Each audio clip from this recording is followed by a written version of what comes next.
नमस्कार दोस्तों, स्वागत है आपका अपने यूट्यूब चैनल पर। दोस्तों, उम्मीद आप स्वस्थ होंगे, मस्त होंगे, अपने पढ़ाई में व्यस्त होंगे। दोस्तों, जैसा कि आप लोग को पता है, हम लोग जो है बिहार दरोगा का प्रैक्टिस सेट शुरू किए हुए हैं, जो कि यूनिटेरिया पब्लिकेशन के द्वारा पब्लिश्ड बुक से लिया गया है। इस बुक में टोटल 15 सेट को शामिल किया गया है, जो कि एकदम परीक्षा पैटर्न पर आधारित है। तो ये काफ़ी ज़्यादा इंपॉर्टेंट है, इसीलिए इसे मिस नहीं कीजिए, शुरू से अंत तक जरूर देखिए। और प्रत्येक दिन आपको एक सेट लगाते रहना चाहिए, ताकि जब भी एग्जाम होगा तो आपको उस समय कठिनाई का सामना नहीं करना पड़ेगा। तो इसीलिए आप इसे ध्यान में जरूर रखिएगा और आपको पूरा टेस्ट देना चाहिए। तो इसीलिए आप इस टेस्ट को शुरू से अंत तक देखिए। और इससे पहले जितने भी टेस्ट हो चुका है, अगर उसे आप नहीं देख पाए हैं तो उसके प्ले लिस्ट का लिंक जो है डिस्क्रिप्शन में दे दिया गया है, उसे आप जाकर जरूर देखें।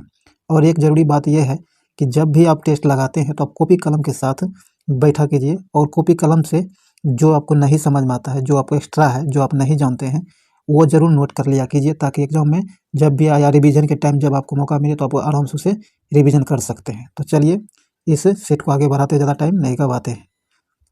और अभी तक इस चैनल को सब्सक्राइब नहीं तो सब्सक्राइब कर घंटी जरूर दबा लीजिए, ताकि आने वाले वीडियो का नोटिफिकेशन जो है आपको आसानी से मिल सके। और दोस्तों, एक बेसिक जानकारी है कि इस एग्ज़ाम में आपको पता है कि 100 क्वेश्चन को शामिल किया जाता है, जिसमें प्रत्येक क्वेश्चन के लिए 2 अंक मिलता है। टोटल 200 मार्क्स का ये एग्ज़ाम होता है, और इसके लिए 2 घंटे का समय दिया जाता है। ये सबको पता है, फिर भी बताते रहना ज़रूरी है। तो चलिए, तो इसी टाइम के अंदर जो है आप प्रैक्टिस किया कीजिए। तो चलिए, अब हम लोग ज़्यादा टाइम नहीं गवाते, आज के टेस्ट को शुरू करते हैं। आज का ये टेस्ट 7 नंबर का टेस्ट है, इससे पहले 6 टेस्ट हो चुका है। तो आप उसे नहीं देखें तो उसका लिंक डिस्क्रिप्शन में है, उसे जाकर जरूर देख लीजिएगा। चलिए आगे बढ़ते हैं। कहता है भारतीय विश्वविद्यालय अधिनियम कब पारित किया गया था? भारतीय विश्वविद्यालय अधिनियम जो है ये 904 ईस्वी में पारित किया गया था। ध्यान रखिए, 904 ईस्वी में लॉर्ड कर्जन के द्वारा पेश किया गया। किसके द्वारा? लॉर्ड कर्जन के द्वारा पेश किया गया था। तो यहाँ डी नंबर आंसर हो जाएगा।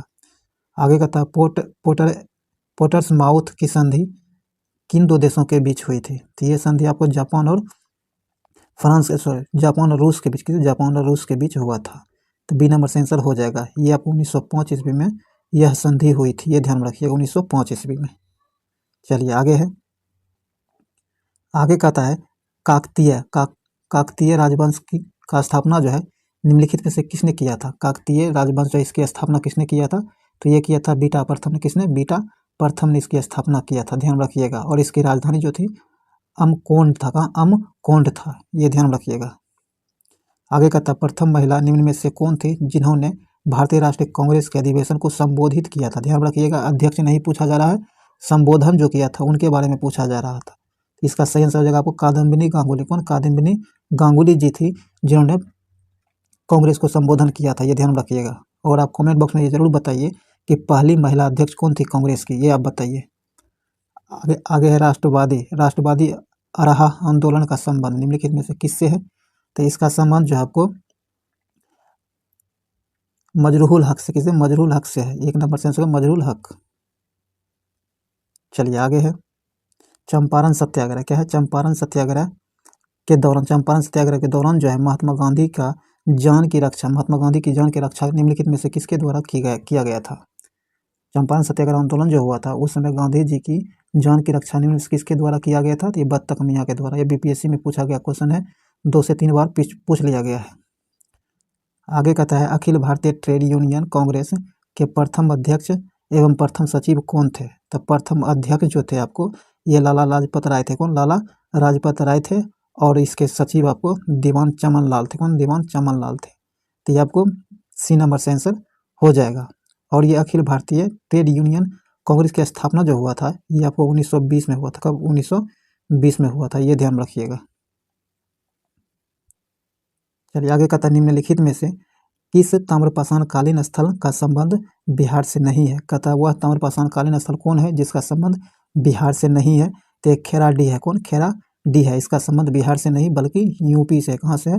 यूपी से है इसका संबंध, ध्यान रखिएगा। बाकी ताराडीह, सोनपुर और सेनुअर ये तीनों का स्थान जो है बिहार में पाया जाता है, ये ध्यान रखिएगा। तो यहाँ आपको ए नंबर आंसर हो जाएगा।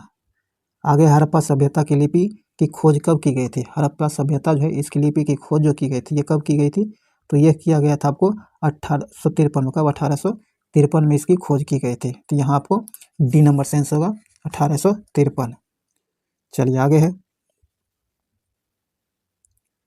आगे कहता आबू पर्वत पर स्थित दिलवारा का जैन मंदिर निर्माण किस वंश के शासन में किया गया था। कहता आबू पर्वत जो है उस पर स्थित दिलवारा का जैन मंदिर जो है का निर्माण किस वंश के शासक ने किया था। तो इसका जो है चालुक्य वंश, किसने, चालुक्य वंश ने इसका निर्माण करवाया था, चालुक्य वंश के शासकों ने।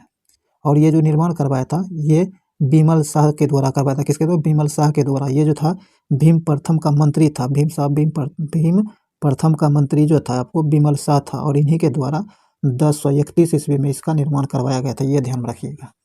चलिए आगे है,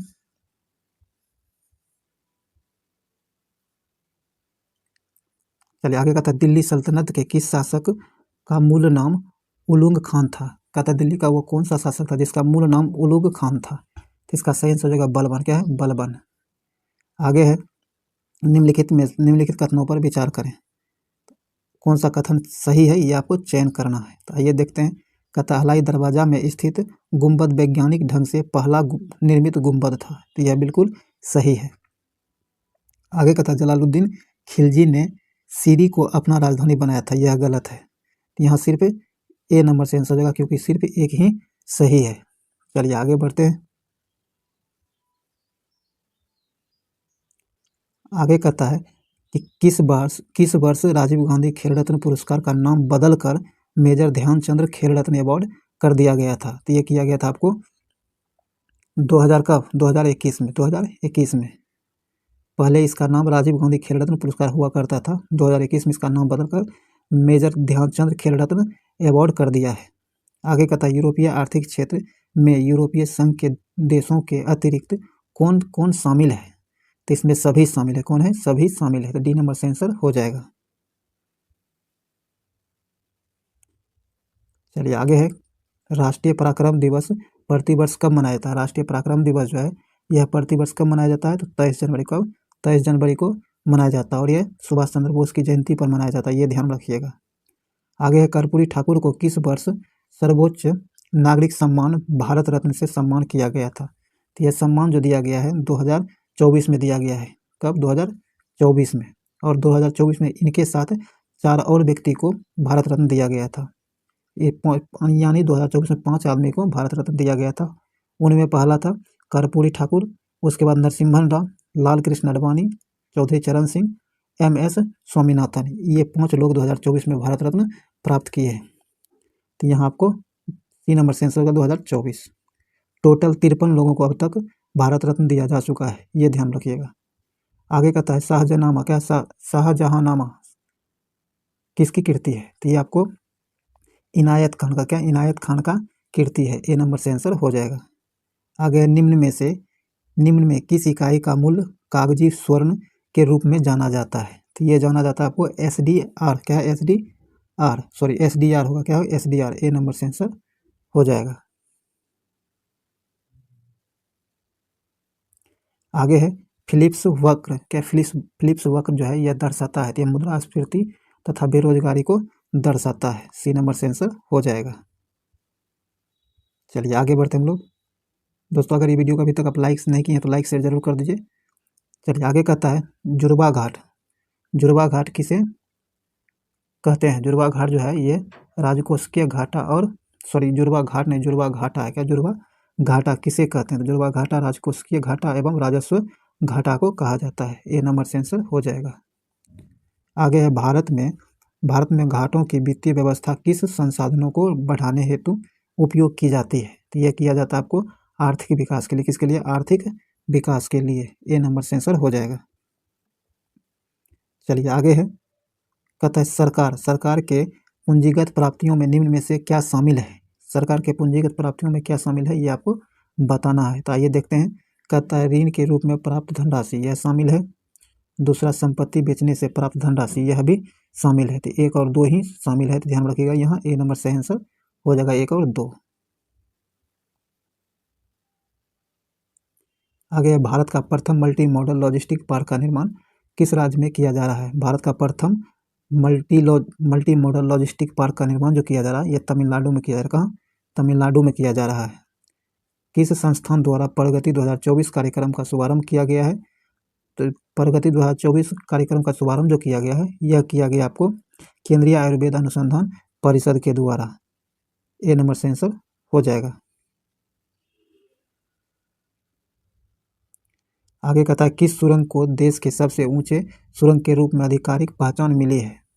तो इसको मिला सेला सुरंग को। किसे? सेला सुरंग को देश की सबसे ऊंची सुरंग के रूप में पहचान मिला है। और ये जो है 13,000 फीट की ऊंचाई पर, कितना? 13,000 फीट की ऊंचाई पर स्थित है, ये ध्यान रखिएगा। और ये जो है असम और अरुणाचल प्रदेश को जोड़ता है। किसे? असम और अरुणाचल प्रदेश को जोड़ता है। आगे भारत का पहला संविधान पार्क का उद्घाटन कहाँ किया गया है? भारत का पहला संविधान पार्क का उद्घाटन जो किया गया है, ये पुणे में किया गया। कहाँ? पुणे में किया गया है। आगे कहता है भारत के प्रथम खगोलीय पर्यटन अभियान को क्या नाम दिया गया है? कहता है भारत के प्रथम खगोलीय पर्यटन अभियान जो है, इसे क्या नाम दिया गया है? तो इसे नक्षत्र नाम दिया गया है, नक्षत्र सभा नाम दिया गया है। ए नंबर से आंसर हो जाएगा। आगे कहता है हाल ही में किस देश के द्वारा 6G डिवाइस लॉन्च किया गया है? तो ये जापान के द्वारा किया गया। किसके द्वारा? जापान के द्वारा 6G डिवाइस लॉन्च किया गया है, जापान के द्वारा। चलिए आगे है। कहता है हाल ही में कितने व्यक्तियों को 2025 का पद्म विभूषण दिए जाने की घोषणा केंद्र सरकार द्वारा किया गया है? तो 7 व्यक्तियों। कितने? 7 व्यक्तियों को। आगे अंतर्राष्ट्रीय बुकर पुरस्कार 2024 किसने जीता है? अंतर्राष्ट्रीय बुकर पुरस्कार 2024 जो जीता है, यह जीता आपको जेनी एरपेनवेक। सी नंबर से आंसर हो जाएगा। आगे है 10वां विश्व जल मंच का आयोजन कहाँ किया गया है? 10वां विश्व जल मंच का आयोजन जो किया गया है, ये बाली में किया गया। कहाँ? बाली में किया गया है। ए नंबर से आंसर बाली। चलिए आगे है। आगे का था हाल ही में भारत और किस देश ने चाबहार बंदरगाह के संचालन के लिए 10 वर्ष, कितना? 10 साल के लिए अनुबंध पर हस्ताक्षर किया है? तो भारत के और ईरान ने। किसने? भारत और ईरान ने यह समझौता किया है। यह ईरान का बंदरगाह है, ध्यान रखिएगा।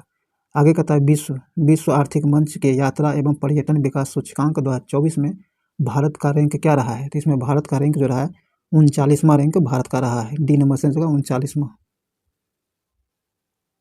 आगे है कौन सा देश भारत की रुपए सेवा की शुरू करने की घोषणा की है? यह घोषणा जो किया गया है, यह घोषणा मालदीव के द्वारा किया गया है। ए नंबर से आंसर हो जाएगा। आगे हाल ही में सुप्रीम कोर्ट बार एसोसिएशन का अध्यक्ष किसे नियुक्त किया गया, यानी किसे बनाया गया है? तो कपिल सिब्बल को बनाया। किसे? कपिल सिब्बल को बनाया गया है। ए नंबर से आंसर कपिल सिब्बल को। अमृत भारत स्टेशन योजना के तहत बिहार के कितने रेलवे स्टेशन के पुनर्विकास के लिए आधिकारिक आधारशिला रखी गई है? तो ये 33। कितना? 33। सी नंबर से आंसर होगा 33। चलिए आगे कहता है किस टाइगर रिजर्व के पास दुनिया की पहली ब्लैक टाइगर सफारी की स्थापना करने की योजना बनाई है? तो यह योजना बनाया है सिमलीपाल टाइगर रिजर्व ने। किसने? सिमलीपाल टाइगर रिजर्व ने। सी नंबर से आंसर होगा सिमलीपाल टाइगर रिजर्व। यह टाइगर रिजर्व आपको ओडिशा में स्थित है। कहाँ? ओडिशा राज्य में स्थित है। आगे है हाल ही में चीन द्वारा भारत के किस राज्य के 30 स्थानों का नाम बदल दिया गया है?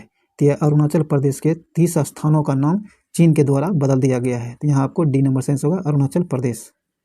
आगे 16वां विश्व भविष्य ऊर्जा शिखर सम्मेलन का कहता है 16वां विश्व भविष्य ऊर्जा शिखर सम्मेलन कहाँ संपन्न हुआ है? तो यह संपन्न हुआ अबू धाबी में। कहाँ? अबू धाबी में संपन्न हुआ है। डी नंबर से आंसर होगा अबू धाबी। चलिए आगे है। आगे कहता है कि वर्ष 2024 में भारतीय वायुसेना का सबसे बड़ा अभ्यास गगन शक्ति कहाँ संपन्न हुआ है? तो ये जैसलमेर में संपन्न हुआ। कहाँ? जैसलमेर में संपन्न हुआ है। तो ये आपको बी नंबर से आंसर का जैसलमेर। तो चलिए आगे बढ़ते हैं। दोस्तों इस वीडियो को शेयर जरूर कर दीजिए, लाइक कर दीजिए, और चैनल पर नए तो चैनल सब्सक्राइब करके घंटी जरूर दबा लीजिए ताकि आने वाली वीडियो का नोटिफिकेशन आपको आसानी से मिल सके। चलिए आगे कहता है कि किस रोग से होने वाली मौतों को समाप्त करने के उद्देश्य से अफ्रीकी देश के स्वास्थ्य मंत्रियों ने हाल ही में याओंडे घोषणा पत्र पर समर्थन किया है? तो यह किया है आपको याओंडे घोषणा पत्र पर, जो से ये मलेरिया रोग से ग्रसित के होने के कारण। यहाँ डी नंबर से मलेरिया रोग के कारण। आगे कहता है किस ओलंपिक में 128 साल बाद क्रिकेट को शामिल किए जाने की घोषणा की गई है। तो इससे पहले जो है 1900 में, कब 1900 में जो ओलंपिक हुआ था उस समय उस क्रिकेट खेला गया था। उसके बाद से लेकर के अब तक क्रिकेट ओलंपिक में नहीं खेला गया है, लेकिन अब फिर से शामिल किया गया है। जो आपको लॉस एंजिलस 2028 में यह ओलंपिक होगा, इसमें क्रिकेट खेला जाएगा। तो बी नंबर यहाँ से आंसर हो जाएगा।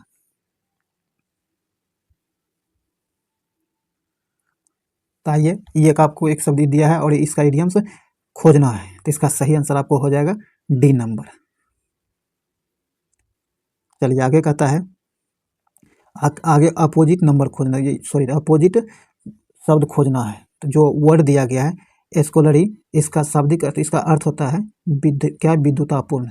इसका अर्थ विद्युतापूर्ण होता है। तो इसका अपोजिट वर्ड हो जाएगा आपको इग्नोरेंट। क्या है, इग्नोरेंट। और इग्नोरेंट का अर्थ आपको पता ही है क्या होता है, अज्ञानता। क्या, अज्ञानता। अब है बेफलिंग। क्या है, बेफलिंग। बेफलिंग का सही अर्थ होता है, बेफलिंग जो इसका अर्थ होता है विस्मयकारी। क्या है, विस्मयकारी। और इसका सही आंसर हो जाएगा कंप्रेहेंसिबल। क्या है, कंप्रीहेंसिबल। डी नंबर से आंसर हो जाएगा। चलिए आगे बढ़ते हैं कि मैं कलम से, क्या है, मैं कलम से लिखता हूँ, इस वाक्य में कौन सा कारक है। इसमें जो है आपको करण कारक है। क्या है, करण कारक है। बी नंबर से आंसर हो जाएगा करण कारक। आगे कहता है कालिंदी। कालिंदी का पर्यायवाची नाम, पर्यायवाची निम्न में से क्या होगा। तो इसका पर्यायवाची जो होगा यमुना होगा। क्या होगा, यमुना। बी नंबर से आंसर होगा यमुना। चलिए आगे है, कहता है वह बहुत मधुर गाता है। वह बहुत मधुर गाता है। इनमें परिवेशन, क्या है, परिविशेषण शब्द का चयन करें। तो इसमें परिविशेषण शब्द जो है बहुत है। क्या है, बहुत है। बी नंबर से आंसर हो जाएगा। आगे है निम्न में कौन सा शब्द पुल्लिंग है। इसमें पुल्लिंग शब्द कौन सा है, तो निराश्य। क्या है, निराश्य जो है आपको पुल्लिंग शब्द है। तो आपको डी नंबर से आंसर हो जाएगा। चलिए आगे बढ़ते हैं। आगे कहता है कि निम्नलिखित में से कौन सा वाक्य अशुद्ध है, यानी गलत वाक्य है। तो गलत वाक्य है मुझे भारी दुख हुआ है। क्या है, मुझे भारी दुख हुआ है, यह गलत वाक्य है। मुझे भारी दुख नहीं बल्कि मुझे बहुत दुख हुआ है, ये होगा इसका सही। यहाँ आपको ए नंबर हो जाएगा जो गलत दिया गया है। चलिए आगे है, आगे कहता है कि निम्नलिखित कथनों में से कौन सा कथन सत्य है, ये आपको बताना है कौन सा सत्य है। तो आइए देखते हैं। कहता गर्म जलधारा प्रायः भूमध्य रेखा से ध्रुवों की ओर चलती है। तो यह सही है। आगे कहता है ठंडी जलधारा उच्च अक्षांशों से निम्न अक्षांशों की ओर बहने वाली जलधारा है। तो यह भी सही है। और यही एक और दो दोनों सही है। तो आपको ए नंबर इसका सही आंसर हो जाएगा। चलिए आगे है,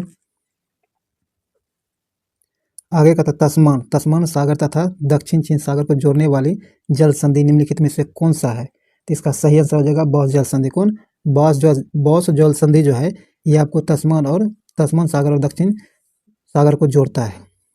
डी नंबर से आंसर हो जाएगा। आगे कहता है कितने प्रतिशत लवणता के खारे जल को सीमांकित करने का उच्च सीमा माना गया है। तो उच्च सीमा माना गया है 24.70% इसकी मानक सीमा है। तो डी नंबर से आंसर हो जाएगा। आगे है निम्नलिखित में से कौन एशिया की सबसे बड़ी मीठे पानी की गोखुर झील है। इसका सही आंसर हो जाएगा आपको कांवर झील। कौन, कांवर झील। बी नंबर से आंसर कांवर झील। ये आपको बिहार में स्थित है। कहाँ, बिहार में स्थित है कांवर झील, ये ध्यान रखिएगा। और ये एशिया का क्या है, यह एशिया का सबसे बड़ा गोखुर झील है, ये ध्यान रखिएगा। और ये बिहार के बेगूसराय डिस्ट्रिक्ट में है। आगे कहता है तंबाकू की पत्तियों को सुखाने की प्रक्रिया को क्या कहा जाता है। कहता है कि तंबाकू की पत्ती को जिस प्रक्रिया के द्वारा सुखाया जाता है उसे क्या कहा जाता है, तो उसे जो है क्यूरिंग कहा जाता है। क्या, क्यूरिंग कहा जाता है। ए नंबर से क्यूरिंग। आगे है देश में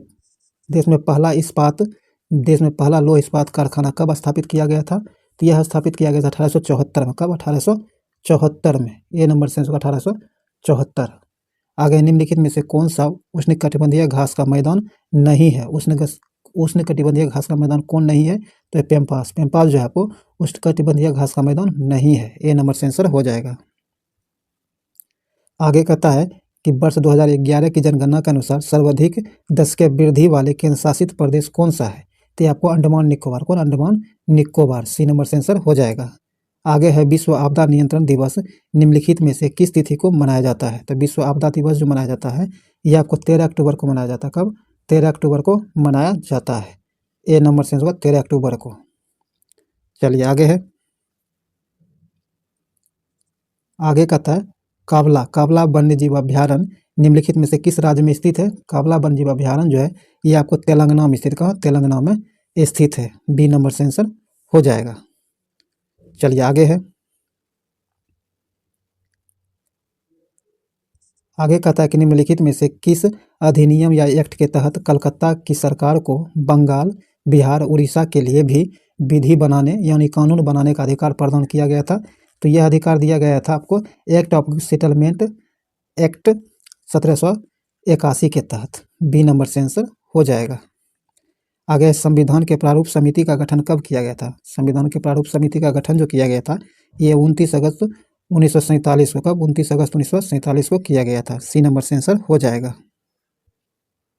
आगे कहता है भारतीय संविधान में राष्ट्रपति के निर्वाचक मंडल की व्यवस्था निम्नलिखित में से किस देश के संविधान से लिया गया है। तो ये आपको आयरलैंड से लिया गया। कहाँ? आयरलैंड से लिया गया है।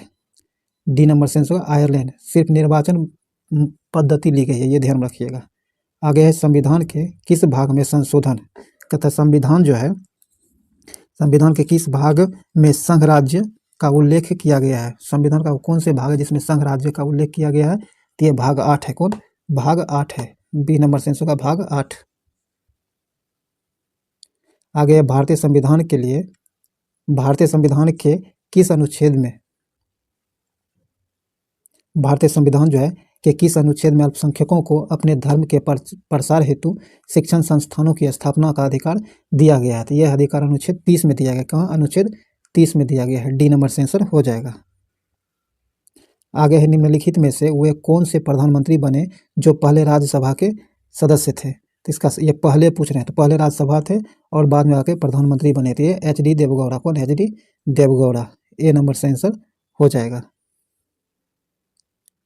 आइए आगे कहता है निम्नलिखित में से किस 3 राज्य के राज्यसभाओं में सदस्यों की संख्या समान है। वह कौन कौन से राज्य हैं जिनके राज्यसभाओं की सदस्य संख्या समान है। तो इसका सही आंसर आपको हो जाएगा, सदस्य संख्या जो कहा गया है आपको, यह आंध्र प्रदेश, मध्य प्रदेश और गुजरात, इन तीनों की राज्यसभा सदस्यों की संख्या समान है, यानी बी नंबर से आंसर हो जाएगा। आगे कहता है कि किस संविधान संशोधन द्वारा चुनाव आयोग के अधिकारों में परिवर्तन किया गया एवं उच्च न्यायालयों को चुनाव याचिकाएं सुनने का अधिकार दिया गया है। तो यह दिया गया 19वां संविधान संशोधन, 19वां संविधान 1966 में। कब? 19वां संविधान संशोधन 1966 के तहत। तो आपको बी नंबर से आंसर हो जाएगा। चलिए आगे है, आगे कहता है पंचायती राज व्यवस्था के संबंध में निम्नलिखित में से कौन सा कथन गलत है। ध्यान रखिएगा कौन सा कथन गलत दिया गया है पंचायती राज व्यवस्था के संबंध में। तो इसका सही मतलब सही होगा, जो गलत दिया गया है ये है आपको लॉर्ड कर्जन को भारत में स्थानीय स्वशासन का जनक कहा जाता, नहीं पिता कहा जाता है। यह गलत दिया गया, सही भी यही होगा, नहीं सी नंबर आपका सही आंसर होगा, क्योंकि गलत ढूंढने के लिए कहा गया था तो ये गलत दिया गया है। लॉर्ड कर्जन नहीं बल्कि लॉर्ड रिपन होगा। कौन? लॉर्ड रिपन होता तो सही होता है ये। तो आप लॉर्ड रिपन को स्थानीय स्वशासन का पिता कहा जाता है, ये ध्यान रखिएगा आप। आगे है राष्ट्रपति, प्रधानमंत्री, उपराष्ट्रपति के निधन पर संपूर्ण देश में राष्ट्रीय ध्वज को कितने दिनों तक झुका दिया जाता है। तो ये 12 दिन के लिए झुकाया जाता है। सी नंबर से आंसर हो जाएगा। आगे कहता है लेंस के संबंध में निम्नलिखित में से कौन सा कथन सही है। लेंस के संबंध में कौन सा कथन सही है ये आपको बताना है। तो आइए देखते हैं। कहता है उत्तल लेंस की क्षमता को धनात्मक संख्या के रूप में दर्शाया जाता है, यह सही है। अवतल लेंस की क्षमता को ऋणात्मक संख्या के रूप में दर्शाया जाता है, यह भी सही है। तो एक और दो दोनों सही है। सी नंबर से आंसर हो जाएगा। चलिए आगे है। कहता निम्नलिखित में से किन तारीखों या निम्नलिखित में से किन तरीकों तरीकों द्वारा ऊष्मा हस्तांतरण के लिए किसी माध्यम की आवश्यकता नहीं होती है। कहता हुआ कौन सा तरीका है जिसके लिए ऊष्मा हस्तांतरण करने के लिए माध्यम की आवश्यकता नहीं होती है। तो यह विकिरण द्वारा, किसके? विकिरण विधि में माध्यम की आवश्यकता नहीं होती है। सी नंबर से आंसर हो जाएगा। आगे का था किसी धारावाही चालक से जुड़े चुंबकीय क्षेत्र की दिशा ज्ञात करने के लिए निम्नलिखित में से किस नियम का उपयोग किया जाता है। तो इसके लिए नियम जो लगाया जाता है मैक्सवेल का कॉर्क स्क्रू नियम लगाया जाता है। तो आपको सी नंबर से आंसर हो जाएगा। चलिए आगे है, आगे का था निम्नलिखित में से कौन सा कथन सही है। तो कौन सा कथन सही है ये देखना है। कहता है रोलिंग घर्षण सर्पिल घर्षण से अधिक होता है, नहीं ये कम होता है, तो ये आपको गलत दिया गया है। आगे कहता है ध्रुवों द्वारा लगाए गए घर्षण बल को कर्षण या ड्रैग कहा जाता है, तो सही है ये, तो केवल 2 सही हो जाएगा, बी नंबर। आगे कहता है ध्वनि तरंगों के उत्पादन और संचरण के अध्ययन को क्या कहा जाता है।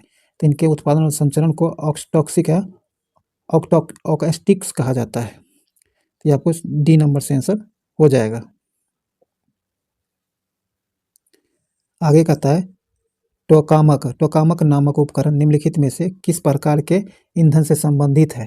तो यह जो संबंध है आपको परमाणु से संबंधित, परमाणु के प्रकार के जो भी ईंधन होता है उससे संबंधित है। आपको बी नंबर से आंसर हो जाएगा।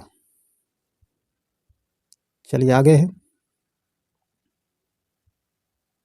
आगे कहता है कि निम्नलिखित में से किस प्रक्रिया द्वारा अर्धपरागम्य झिल्ली के माध्यम से जल पर बल लगाकर दूषित पदार्थों को बाहर निकाल देता है। तो इसका सही आंसर हो जाएगा आपको उत्क्रम प्रसारण के द्वारा। किसी उत्क्रम प्रसारण के द्वारा, सी नंबर से आंसर हो जाएगा।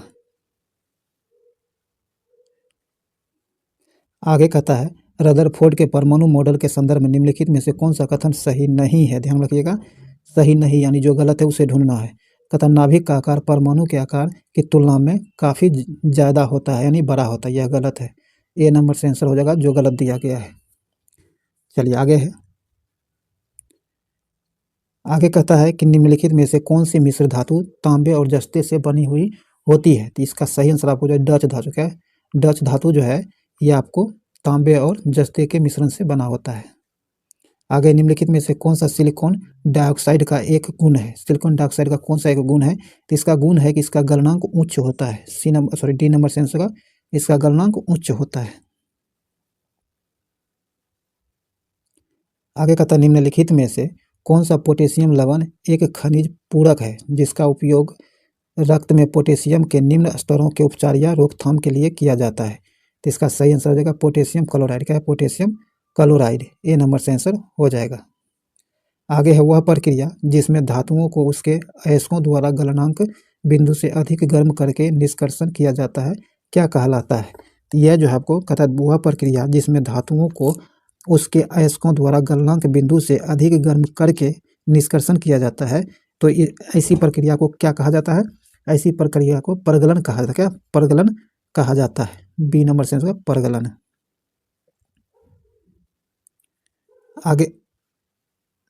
आगे कहता है एल्डिहाइड समूह का रासायनिक सूत्र क्या है। तो इसका सही आंसर डी हो जाएगा। क्या होगा, डी हो जाएगा। आगे निम्नलिखित में से किसकी उपस्थिति के कारण पीतल का रंग हवा में फीका पड़ जाता है।